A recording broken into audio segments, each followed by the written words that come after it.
திருவழிபாடு ஆண்டின் பொது காலம் 16ஆம் வாரம் சனிக்கிழமை காலை புகழ் மாலை. ஆண்டவரே, எங்கள் இதழ்களை திறந்தருளும். நாங்களும் உம்மை புகழ்ந்திடுவோம். தந்தைக்கும் மகனுக்கும் தூய ஆவிக்கும் ஆட்சி உண்டாவதாக. தொடக்கத்தில் இருந்தது போல இப்போதும் எப்பொழுதும் என்றென்றும் இருப்பதாக. ஆமீன். அல்லேலூயா. அழைப்பு பல்லவியும் அழைப்பு திருப்பாடலும். ஆண்டவரது குரலுக்கு செவி கொடுத்து அவரது அமைதிக்குள் நுழைவோம். ஆண்டவரது குரலுக்கு செவி கொடுத்து அவரது அமைதிக்குள் நுழைவோம். வாருங்கள், ஆண்டவரை புகழ்ந்து பாடுங்கள். நமது மீட்பின் பாறையை போற்றி ஆர்ப்பரியுங்கள். அவர் திருமுன் நன்றியுடன் செல்வோம். புகழ் பாக்களால் அவரை போற்றி அகமகிழ்வோம். ஏனெனில் ஆண்டவர் மாண்புமிகு இறைவன், அனைத்து தெய்வங்களுக்கும் அனைத்திற்கும் மேலான பேரரசர். பூ உலகின் ஆழ்பகுதிகள் அவர் தம் கையில் உள்ளன. மலைகளின் கொடுமுடிகளும் அவருக்கே உரியன. கடலும் அவருடையதே, அவரே அதை படைத்தார். உலர்ந்த தரையையும் அவர் கைகளை உருவாக்கின. வாருங்கள், தாழ்பணிந்து அவரை தொழுவோம். நம்மை உருவாக்கிய ஆண்டவர் முன் முழந்தாளிடுவோம். அவரை நம் கடவுள், நாமோ அவரது மேய்ச்சலின் மக்கள். நாம் அவர் பேணி காக்கும் ஆடுகள். இன்று நீங்கள் அவரது குரலுக்கு செவி கொடுத்தால் எத்துணை நலம். அன்று மெரிபாவிலும் பாலைநிலத்தில் மாசாவிலும் செய்தது போல் உங்கள் இதயத்தை கடினப்படுத்தி கொள்ளாதீர்கள். அங்கே உங்கள் மூதாதையர் என்னை சோதித்தனர். என் செயல்களை கண்டிருந்தும் என்னை சோதித்து பார்த்தனர். 40 ஆண்டளவாய் அந்த தலைமுறை எனக்கு வெறுப்பூட்டியதால் நான் உரைத்தது, அவர்கள் உறுதியற்ற உள்ளம் கொண்ட மக்கள், என் வழிகளை அறியாதவர்கள். எனவே நான் சினமுற்று, நான் அளிக்கும் இளைப்பாற்றியின் நாட்டிற்குள் நுழையவே மாட்டார்கள் என்று ஆணையிட்டு கூறினேன்.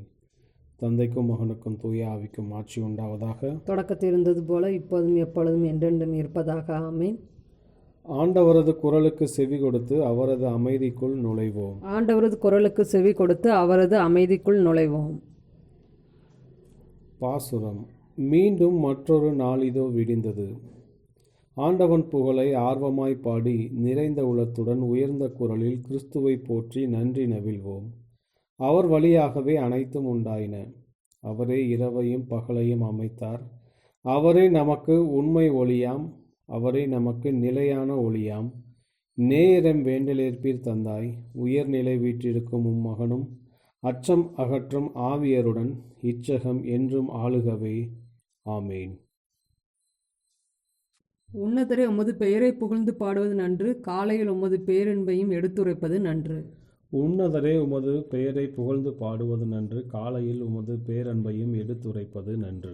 ஆண்டவருக்கு நன்றி உரைப்பது நன்று. உன்னதரே, உமது பெயரை புகழ்ந்து பாடுவது நன்று. காலையில் உமது பேரன்பையும் இரவில் உமது சொல்லுறுதியையும் 10 நரம்பு வீணையோடும் தம்பொரு சுரமண்டல இசையோடு எடுத்துரைப்பது நன்று. ஏனெனில் ஆண்டவரே, உம் வேத்தகு செயல்களாய் என்னை மகிழ்வித்தீர். உம் செயல்களை குறித்து நான் மகிழ்ந்து பாடுவேன். ஆண்டவரே, உம் செயல்கள் எத்துணை மேன்மையானவை. உம் எண்ணங்கள் எத்துணை ஆழமானவை. அறிவொளிகள் இவற்றை அறிவதில்லை. மூடர் இவற்றை உணர்வதில்லை. பொல்லார் புல்லை போன்று செழித்து வளரலாம். தீமை செய்வோர் அனைவரும் பூத்து குலுங்கலாம்.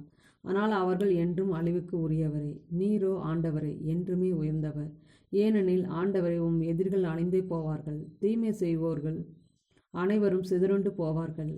காட்டெருமையின் வலிமை எனக்கு அளித்தீர். புது எண்ணெயை என்மேல் பொழிந்தீர். என் எதிர்களின் வீழ்ச்சியை என் கண்கள் கண்டன. எனக்கு எதிரான பொல்லாக்கு நேரிட்டதை என் காதுகள் கேட்டன. நேர்மையாளர் பேரிச்சென செழித்தோங்குவர். லெபனோனின் கேதுருவென தலை தோங்குவர். ஆண்டவரின் இல்லத்தில் நடப்பட்டோர் நம் கடவுளின் கோவில் முற்றங்களில் செழித்தோங்குவர். முதிர் வயதிலும் அவர்கள் கனி தருவார்கள். செழுமையும் பசுமையுமாய் என்றும் இருப்பார்கள். ஆண்டவர் நேர்மை உள்ளவர். அவரே என் பாறை. அவரிடம் அநீதி ஏதுமில்லை என்று அவர்கள் அறிவிப்பார்கள். தந்தைக்கும் மகனுக்கும் தூய ஆவிக்கும் ஆட்சி உண்டாவதாக. தொடக்கத்தில் இருந்தது போல இப்போதும் எப்போதும் என்றென்றும் இருப்பதாக. ஆமேன். உன்னதரே, உமது திருப்பெயரை புகழ்ந்து பாடுவது நன்று. காலையில் உமது பேரன்பையும் எடுத்துரைப்பது நன்று. உன்னதரே, உமது திருப்பெயரை புகழ்ந்து பாடுவது நன்று. காலையில் உமது பேரன்பையும் எடுத்துரைப்பது நன்று. நான் உங்களுக்கு புதிய இதயத்தை அருள்வேன். புதிய ஆவியை உங்களுக்குள் புகுத்துவேன். நான் உங்களுக்கு புதிய இதயத்தை அருளுவேன். புதிய ஆவியை உங்களுக்குள் புகுத்துவேன். நான் உங்களை வேற்றினத்தாரிடமிருந்து அழைத்து பல நாடுகளிடையே கூட்டி சேர்த்து உங்கள் சொந்த நாட்டிற்கு திரும்ப கொணர்வேன். நான் தூய நீரை உங்கள் மேல் தெளிப்பேன். நீங்கள் உங்கள் எல்லா அழுக்கிலிருந்தும் தூய்மையாவீர்கள். உங்கள் எல்லா சிலை வழிபாட்டு தீட்டையும் அகற்றுவேன். நான் உங்களுக்கு புதிய இதயத்தை அருள்வேன். புதிய ஆவியை உங்களுக்குள் புகுத்துவேன். உங்கள் உடலிலிருந்து கல்லாலான இதயத்தை எடுத்துவிட்டு சதையாலான இதயத்தை பொருத்துவேன். என் ஆவியை உங்களுக்குள் புகுத்துவேன். என் நியமங்களை கடைபிடிக்கவும் என் நீதி நெறிகளை கவனமாய் செயல்படுத்தவும் செய்வேன். நான் உங்கள் முன்னோருக்கு கொடுத்த நாட்டில் நீங்கள் வாழ்வீர்கள். அப்போது என் மக்களாயிருப்பீர்கள். நான் உங்கள் கடவுளாய் இருப்பேன். தந்தைக்கும் மகனுக்கும் தூய ஆவிக்கும் மாட்சி உண்டாவதாக. தொடக்கத்தில் இருந்தது போல இப்போதும் எப்பொழுதும் என்றென்றும் இருப்பதாக. ஆமென். நான் உங்களுக்கு புதிய இதயத்தை அருள்வேன், புதிய ஆவியை உங்களுக்குள் புகுத்துவேன். நான் உங்களுக்கு புதிய இதயத்தை அருளுவேன், புதிய ஆவியை உங்களுக்குள் புகுத்துவேன். ஆண்டவரை பாலகரின் மழலையிலும் குழந்தைகளின் மொழியிலும் வலிமையை உறுதிப்படுத்தினீர். ஆண்டவரே, பாலகரின் மழலையிலும் குழந்தைகளின் மொழியிலும் வலிமையை உறுதிப்படுத்தினீர். ஆண்டவரே, எங்கள் தலைவரே, உமது பெயர் உலகெங்கும் எவ்வளவு சிறந்து விளங்குகின்றது. உமது மாட்சியை வானங்களுக்கு மேலாக நிலைபெற செய்தீர். பாலகரின் நாவினிலும் குழந்தைகளின் மழலையிலும் வலிமையை உறுதிப்படுத்தி உம் பகைவரை ஒடுக்கினீர். எதிரியையும் பழி வாங்குபவரையும் எளிதாய் அடக்கினீர். உமது கை வேலைப்பாடாகிய வானத்தையும் அதில் நீ பொருத்தியுள்ள நிலாவையும் விண்மீன்களையும் நான் நோக்கும்போது, மனிதரை நீ நினைவில் கொள்வதற்கு அவர்கள் யார்? மானிடரை நீ ஒரு பொருட்டாக எண்ணுவதற்கு அவர்கள் யார் என்று எண்ண தோன்றுகிறது. அவர்களை கடவுளாகிய உமக்கு சற்றே சிறியவர் ஆக்கியுள்ளீர். மாட்சியையும் மேன்மையையும் அவர்களுக்கு முடியாக சூட்டியுள்ளீர். உமது கை படைத்தவிட்டை அவர்கள் ஆளும்படி செய்துள்ளீர். அனைத்தையும் அவர்கள் பாதங்களுக்கு கீழ்ப்படுத்தி உள்ளீர். ஆடு மாடுகள், எல்லா வகையான காட்டு விலங்குகள் அனைத்தும் அவர்களுக்கு பணிய வைத்தீர். வானத்து பறவைகள், கடல் மீன்கள், ஆழ்கடலில் நீந்தி செல்லும் உயிரினங்கள் அனைத்தையும் அவர்களுக்கு கீழ்ப்படுத்தி உள்ளீர். ஆண்டவரே, எங்கள் தலைவரை, உமது பெயர் உலகெங்கும் எவ்வளவு சிறந்து விளங்குகின்றது. தந்தைக்கும் மகனுக்கும் தூய ஆவிக்கும் மாட்சி உண்டாவதாக. தொடக்கத்தில் இருந்தது போல இப்போதும் எப்போதும் என்றென்றும் இருப்பதாக. ஆமேன். ஆண்டவரை, பாலகரின் மழலையிலும் குழந்தைகளின் மொழியிலும் வலிமையை உறுதிப்படுத்தினீர். ஆண்டவரே, பாலகரின் மழலையிலும் குழந்தைகளின் மொழியிலும் வலிமையை உறுதிப்படுத்தினீர். பேதுரு எழுதிய 2ஆம் திருமுகத்திலிருந்து வாசகம். அவர் வாக்களித்தபடியே நீதி குடிகொண்டிருக்கும். புதிய விண்ணுலகம் புதிய மண்ணுலகம் வரும் என நாம் எதிர்பார்த்து கொண்டிருக்கிறோம். ஆகவே அன்பார்ந்தவர்களை, இவற்றை எதிர்பார்த்திருக்கும் உங்களை அவர் மாசு மறுவற்றவர்களாய் நல்லுறவு கொண்டவர்களாய் காணும் வகையில் முழு முயற்சி செய்யுங்கள். நம் ஆண்டவரின் பொறுமையை மீட்பு என கருதுங்கள். ஆண்டவரின் அருள்வாக்கு. இறைவனுக்கு நன்றி. நான் உம்மை புகழும்போது என் இதழ்கள் பேருவகை கொள்ளும். நான் உம்மை புகழும்போது என் இதழ்கள் பேருவகை கொள்ளும். என் நா உம் நீதியை எடுத்துரைக்கும். நான் உம்மை புகழும்போது என் இதழ்கள் பேருவகை கொள்ளும். தந்தைக்கும் மகனுக்கும் தூய ஆவிக்கும் மாட்சி உண்டாவதாக. நான் உம்மை புகழும்போது என் இதழ்கள் பேருவகை கொள்ளும். முதல் வாசகம். கொரிந்தியருக்கு எழுதிய 2ஆம் திருமுகத்திலிருந்து வாசகம். நீங்கள் கடவுளிடமிருந்து பெற்றுக்கொண்ட அருளை வீணாக்க வேண்டாம் என அவரோடு இணைந்து உழைக்கும் நாங்கள் கேட்டுக்கொள்கிறோம். தகுந்த வேளையில் நான் உமக்கு பதிலளித்தேன். விடுதலை நாளில் உமக்கு துணையாயிருந்தேன் என கடவுள் கூறுகிறார். இதுவே தகுந்த காலம். இன்றே மீட்பு நாள். எவரும் குறை கூறா வண்ணம் எங்கள் திருப்பணியை ஆற்ற விரும்புகிறோம். எனவே நாங்கள் எவருக்கும் இடையூறாக இருப்பதில்லை. மாறாக அனைத்து சூழ்நிலைகளிலும் நாங்கள் கடவுளின் பணியாளர்கள் என்பதை எங்கள் நடத்தையால் காட்டுகிறோம். வேதனை, இடர், நெருக்கடி ஆகியவற்றை மிகுந்த மன உறுதியோடு தாங்கி வருகிறோம். நாங்கள் அடிக்கப்பட்டோம், சிறையில் அடைக்கப்பட்டோம், குழப்பங்களில் சிக்கினோம், பாடுபட்டு உழைத்தோம், கண் விழித்திருந்தோம், பட்டினி கிடந்தோம். தூய்மை, அறிவு, பொறுமை, நன்மை, தூய ஆவியின் கொடைகள், வெளிவேடமற்ற அன்பு ஆகியவற்றை கொண்டிருக்கிறோம். உண்மையையே பேசி வருகிறோம். கடவுளின் வல்லமையை பெற்றிருக்கிறோம். நேர்மையே எங்கள் படைக்கலம். அதை வலக்கையிலும் இடக்கையிலும் நாங்கள் தாங்கியுள்ளோம். போற்றுவார் போற்றலும் தூற்றுவார் தூற்றலும் எங்களுக்கு ஒரு பொருட்டல்ல. புகழ்வார் புகழும் இகழ்வார் இகழலும் எங்களை பாதிப்பதில்லை. ஏமாற்றுவோர் என அவர்களுக்கு தோன்றினாலும் நாங்கள் உண்மையான பணியாளர்கள். அறிமுகமில்லாதவர் என தோன்றினாலும் எல்லாரும் எங்களை அறிவர். செத்து கொண்டிருப்பவர்கள் என தோன்றினாலும் நாங்கள் வாழ்ந்து கொண்டு இருக்கிறோம். கொடுமையாக தண்டிக்கப்பட்டோர் என தோன்றினாலும் நாங்கள் கொல்லப்படவில்லை. துயருற்றோர் என தோன்றினாலும் நாங்கள் எப்போதும் மகிழ்ச்சியாக இருக்கிறோம். ஏழையர் என தோன்றினாலும் நாங்கள் பலரை செல்வராக்குகிறோம். எதுவும் இல்லாதவர் என தோன்றினாலும் நாங்கள் எல்லாவற்றையும் பெற்றிருக்கிறோம். கொரிந்தியரே, நாங்கள் உங்களிடம் மனமிட்டு பேசுகிறோம். எங்கள் இதயத்தில் ஒளிவு மறைவு என்பதே இல்லை. நீங்கள் உங்கள் இதய கதவை அடைத்து வைத்திருக்கிறீர்கள். எங்கள் இதய கதவு எப்போதும் திறந்தே இருக்கிறது. பிள்ளைகளுக்கு சொல்வதைப் போல் சொல்லுகிறேன், எங்களைப் போலவே நீங்களும் உங்கள் இதய கதவுகளை திறந்து வையுங்கள். நம்பிக்கை கொண்டிராதவரோடு உங்களை பிணைத்து கொள்ள வேண்டாம். இறைவனுக்கு ஏற்புடைய நெறிகேட்டோடு என்ன உறவு? ஒளிக்கு இருளோடு என்ன பங்கு? கிறிஸ்துவுக்கும் சாத்தானுக்கும் என்ன உடன்பாடு? நம்பிக்கை கொண்டோருக்கு நம்பிக்கை கொண்டிராதவரோடு என்ன தொடர்பு? கடவுளின் கோவிலுக்கும் சிலை வழிபாட்டு கோவிலுக்கும் என்ன இணக்கம்? வாழும் கடவுளின் கோவில் நாமே.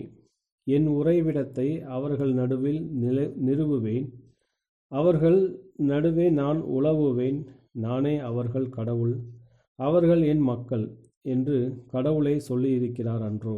எனவே அவர்கள் நடுவிலிருந்து வெளியேறுங்கள், அவர்களை விட்டு பிரிந்து செல்லுங்கள் என்கிறார் ஆண்டவர். தீட்டானதை தொடாதீர்கள், அப்பொழுது நான் உங்களை ஏற்றுக்கொள்வேன். மேலும் நான் உங்களுக்கு தந்தையாயிருப்பேன், நீங்கள் எனக்கு புதல்வரும் புதல்வியருமாய் இருப்பீர்கள் என்கிறார் எல்லாம் வல்ல ஆண்டவர். அன்பார்ந்தவர்களே, இத்தகைய வாக்குறுதிகளை பெற்றுள்ள நாம் உடலிலும் உள்ளத்திலும் மாசு எதுவுமின்றி நம்மையே தூய்மைப்படுத்துவோம். கடவுளுக்கு அஞ்சி தூய வாழ்வில் நிறைவடைவோம். ஆண்டவரின் அருள்வாக்கு. இறைவனுக்கு நன்றி. இரண்டாம் வாசகம். நம் இதயம் விரிவாக்கப்பட்டுள்ளது. ஆயரான புனித கிறிஸ்தோஸ்தம் அருளப்பர் கொரிந்தியருக்கு எழுதப்பட்ட இரண்டாம் கடிதத்தை குறித்து அளித்த பிரசங்கம். நம் இதயம் விரிவாக்கப்பட்டுள்ளது. எவ்வாறு வெப்பம் பொருட்களை விரிவாக்குகின்றதோ அவ்வாறே அன்பின் பணியும் இதயத்தை விரிவாக்குவதே. ஏனெனில் வெப்பப்படுத்துவதும் அதன் வல்லமை சின்னப்பரின் இதழ்களை திறந்து இதயத்தை விரிவாக்கியது இதுவே. ஏனெனில் வார்த்தைகளில் மட்டும் நான் அன்பு செய்வதில்லை, ஆனால் என் வார்த்தைகளோடு என் அன்பு இதயமும் ஒன்றித்துள்ளது. ஆகவே எவ்வித தயக்கமும் தடையுமின்றி நான் முழு உறுதியோடு பேசுவேன் என்று அவர் பொருள் கொள்கின்றார். சின்னப்பரின் இதயத்தை விட அதிகமாக கொள்ளளவு உள்ளது ஏதுமில்லை. ஏனெனில் காதலன் காதலியை அன்பு செய்யும் நெருக்கமான அன்பினால் அவர் விசுவாசிகள் அனைவரையும் அன்பு செய்தார். அவர் அன்பு பிரிக்கப்படவோ குறைபடவோ இல்லை, மாறாக முழுமையாய் இருந்து கொண்டு அவர்கள் ஒவ்வொருவருக்கும் மொத்தமாக விளங்கியது. உலகம் முழுவதிலும் உள்ள அவிசுவாசிகளையும் அரவணைக்கக்கூடிய இதயத்தை அவர் பெற்றிருந்ததால் விசுவாசிகள் மீது அவர் கொண்டிருந்த இத்தகைய அன்பு எவ்விதத்தில் வியக்கத்தக்கது. நான் உன்னை அன்பு செய்கிறேன் என்று மட்டும் அவர் கூறவில்லை, மாறாக இன்னும் அதிகமாக அழுத்தத்தோடு எம் வாய் திறந்துள்ளது, என் இதயமோ விரிக்கப்பட்டுள்ளது. அதில் உங்கள் அனைவரையும் நாங்கள் தாங்கிக் கொள்வோம். அது மட்டுமன்று, மாறாக நீங்கள் வசதியாக நகரும் பொருட்டு அது அதிக இடத்தை கொண்டிருக்கும். அன்பு செய்யப்படுபவர் அவர்களது காதலரின் இதயத்தில் பயமின்றி நுழைவர். ஆகவே அவர் கூறுகின்றார், எங்களால் நீங்கள் கட்டுப்பட்டிருப்பதில்லை, மாறாக உங்கள் சொந்த அன்பினால் நீங்கள் கட்டுண்டிருக்கிறீர்கள். எத்தகைய பொறுமையோடு இந்த வசைமொழி தணிக்கப்பட்டிருக்கின்றது என்பதை பாருங்கள். அதிகமாய் அன்பு செய்வோரின் வழி இதுவே. ஏனெனில் நீங்கள் என்னை அன்பு செய்யவில்லை என்று அவர் கூறவில்லை, மாறாக அதே அளவில் நீங்கள் என்னை அன்பு செய்யவில்லை என்றே கூறுகின்றார். ஏனெனில் அவர்களை இன்னும் அதிகமாய் கடிந்துரைக்க அவர் விரும்பவில்லை.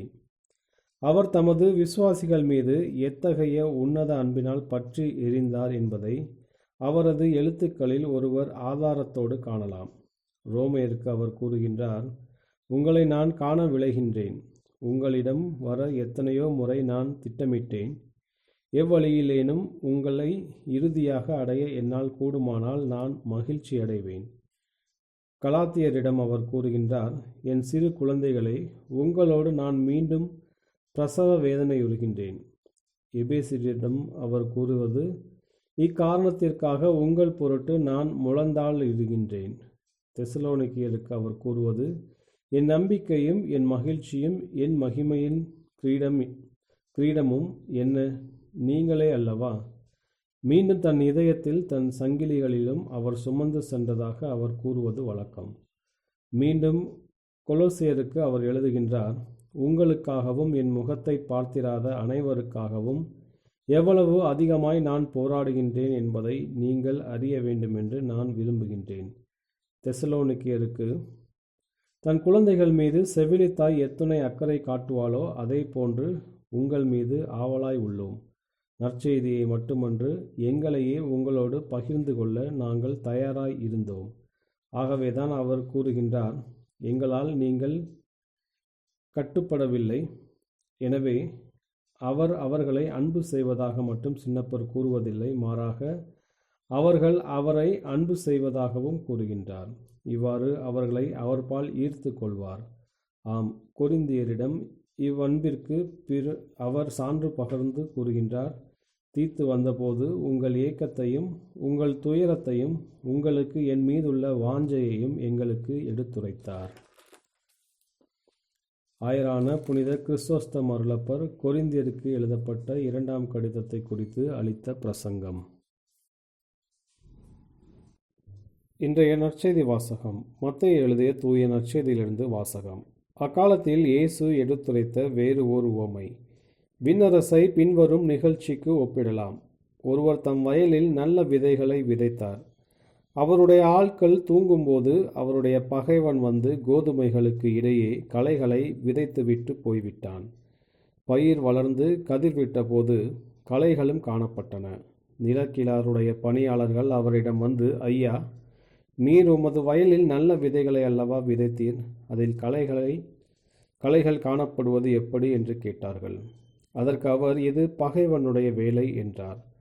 உடனே பணியாளர்கள் அவரிடம், நாங்கள் போய் அவற்றை பறித்து கொண்டு வரலாமா, விருப்பம் என்ன என்று கேட்டார்கள். அவர், வேண்டாம், களைகளை பறிக்கும்போது அவற்றோடு சேர்த்து கோதுமையையும் நீங்கள் பிடுங்கிவிடக்கூடும். அறுவடை வரை இரண்டையும் வளர விடுங்கள். அறுவடை நேரத்தில் அறுவடை செய்வோரிடம், முதலில் களைகளை பறித்து கொண்டு வந்து எரிப்பதற்கென கட்டுகளாக கட்டுங்கள், கோதுமையையோ என் களஞ்சியத்தில் சேர்த்து வையுங்கள் என்று கூறுவேன் என்றார். ஆண்டவரின் அருள்வாக்கு. கிறிஸ்துவே உமக்கு புகழ். சக்கரியாவின் பாடலும் முன்மொழியும். ஆண்டவரே, எங்கள் கால்களை அமைதி வழியில் நடக்க செய்தருளும். ஆண்டவரே, எங்கள் கால்களை அமைதி வழியில் நடக்க செய்தருளும். இஸ்ரேலின் கடவுளாகிய ஆண்டவரை போற்றுவோம், ஏனெனில் அவர் தம் மக்களை தேடி வந்து விடுவித்தருளினார். தம் தூய இறைவாக்கின வாயினார் தொடக்கம் முதல் அவர் மொழிந்தபடியே அவர் தம் ஊழியராகிய தாவீதின் குடும்பத்தில் வல்லமையுடைய மீட்பர் ஒருவர் நமக்காக தோன்ற செய்தார். நம் பகரிடந்தும் நம்மை வெறுப்போர் அனைவரும் பிடியிருந்து நம்மை மீட்பார். அவர் நம் மூதாதிருக்கு இரக்கம் காட்டி தமது தூய உடன்படிக்கையை நம் தந்தையாகிய ஆபிரகாமுக்கு அவரிட்ட ஆணையை நிறைவேற்ற நினைவு கூர்ந்தார். இவ்வாறு நாம் பகைவரின் பிடியிலிருந்து விடுவிக்கப்பட்டு தூய்மையோடும் நேர்மையோடும் வாழ்நாள் எல்லாம் அச்சமின்றி அவர் திருமுன் பணி செய்யுமாறு வழிவகுத்தார். குழந்தாய், நீ உன்னத கடவுளின் இறைவாக்கின எனப்படுவார், ஏனெனில் பாவம் மன்னிப்பால் வரும் மீட்பை அவர் தம் மக்களுக்கு அறிவித்து ஆண்டவருக்கான வழியை செம்மைப்படுத்த அவர் முன்னே செல்வார்.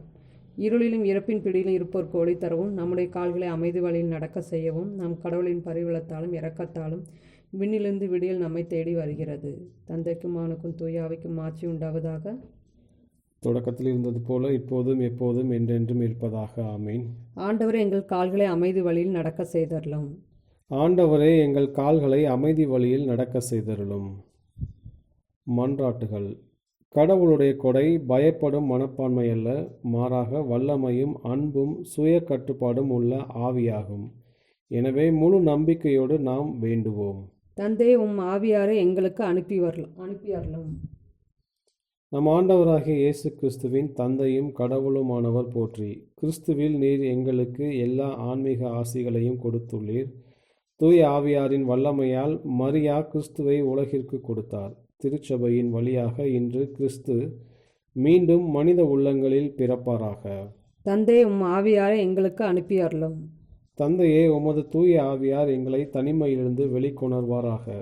குருடர்களுக்கு பார்வை கொடுக்கவும், ஒளியின் வார்த்தைகளை பறைசாற்றவும், வாழ்வின் நிறைவை நாங்கள் ஒரு சேர கண்டுகொள்ளவும் அவர் எங்களை வழிநடத்தி செல்வாராக. தந்தை, ஆவியாரை எங்களுக்கு அனுப்பியருளும். உமது ஆட்சிக்காக நாங்கள் எடுக்கும் முயற்சிகள் சுயநலத்தாலோ அச்சத்தாலோ குன்றிவிடாமல் இருப்பதாக.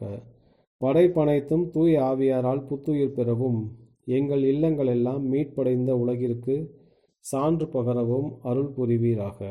தந்தை உம் ஆவியாரை எங்களுக்கு அனுப்பியருளும். நம்முடைய தனிப்பட்ட மன்றாட்டுகள். ஆண்டவரின் இறைவேண்டல்.